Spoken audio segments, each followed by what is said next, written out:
Hello friends, and welcome to an update regarding this little guy, my Herbie project that I took on a year and a half ago. I dragged him here and I was beaming with joy when he was on the drive. I was looking at something that I had wanted to do since I was a kid. I built him a home around the back, and then it didn't take long to figure out how to lift the body off. That floor pan was going to be the first job. After a lot of grinding, the old one was cut out. A new replacement floor pan came from CIP1. I chose the thicker, heavier duty option. Meanwhile, these yogurt containers are my organization for the nuts, bolts and washers that I had removed so far. Some of them broke, they'll have to be replaced. But at least if I keep them in here, I know what I'm looking for when the time comes. So, this floor pan's just sitting in place right now, and it appears to be lined up correctly. Like if I'm going to use the seat rail as a guide, the front of this is in line with that. It all fits nicely into here. It's a little bit bowed, I have to push it down, and I think that's just, I think the spot welds will then stop that happening, won't it? Just hold it in place.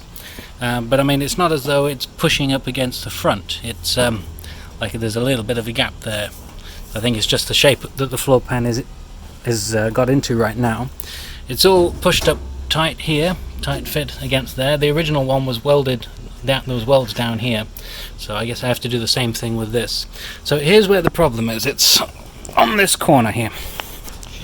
Okay, I've just got to get down here. So there's the peg. This is this piece of steel that's curved. That's where the problem is. On the original one, it was square, and it sat on there, and it went down there.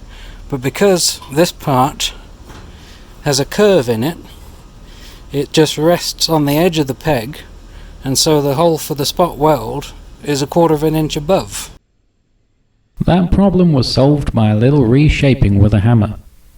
The pan is now all welded in nicely. This was so satisfying, as up until now I'd only been dismantling the car. This was the first point of progress in the build phase. MIG welding is something I learned to do in the spring. Now after some practice, I'm somewhat confident. Over here I've got the engine sitting on a pushcart. You might remember from the last update that it had a broken mounting bolt. It also had 6 other broken bolts on the exhaust mounts. Drilling out these was not something I wanted to tackle, so I pushed this engine down the road where there is a mechanic that did this part for me. Here we have the world's smallest vise that I've ever seen, and it just clamps onto my makeshift workbench. I'm cutting out small pieces of metal with a grinder to weld up some small holes that are in the floor pan on the other side.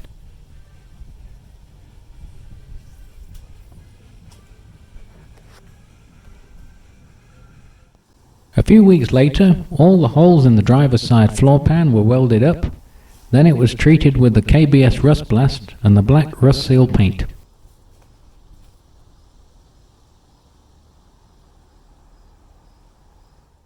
Now the shock tower on this side is solid, but over on the driver's side there were some areas between the beams that had rusted through.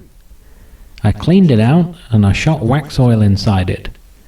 Then these reinforcement plates came from the parts place. They weld right onto here, both sides. It must be a common place where they rust, but now it's solid. This was another one of those jobs that was really satisfying to complete.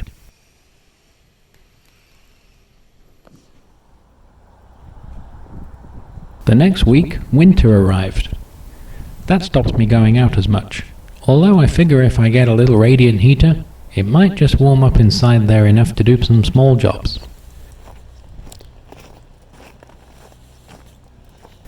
I keep these crates here to stop the critters getting underneath.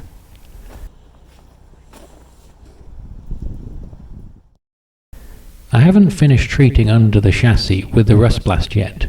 That will have to wait till spring now. But that's okay. I've waited since I was a kid to have a Herbie. I'm in no rush and I feel no pressure. That's why I haven't felt overwhelmed at all. Just before it got too cold to paint, I managed to get most of the frame done. I've still got some left to do at the front end. Each time I come out here and do a little job, I can look back at him and I can say, "Progress, Herbie," before I close the zip at night.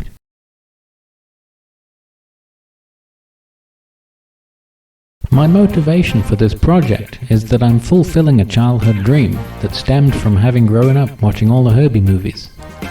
To me, this still looks just as cool as it always did.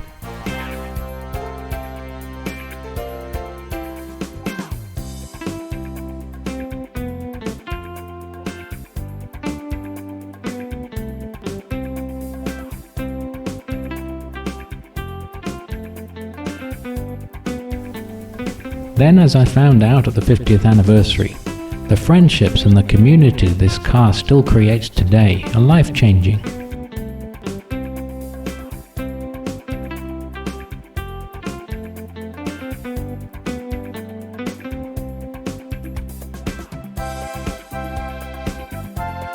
While I have no particular completion date in mind, I do have the goal of getting it to the 60th, meeting all my friends again, having Joaquin, the child actor from Herbie Goes Bananas, meet him. Then one day, I want to drive him around some of the filming locations in California. Well, that's all for now. I'll keep you updated with his progress accordingly. All the best for 2023.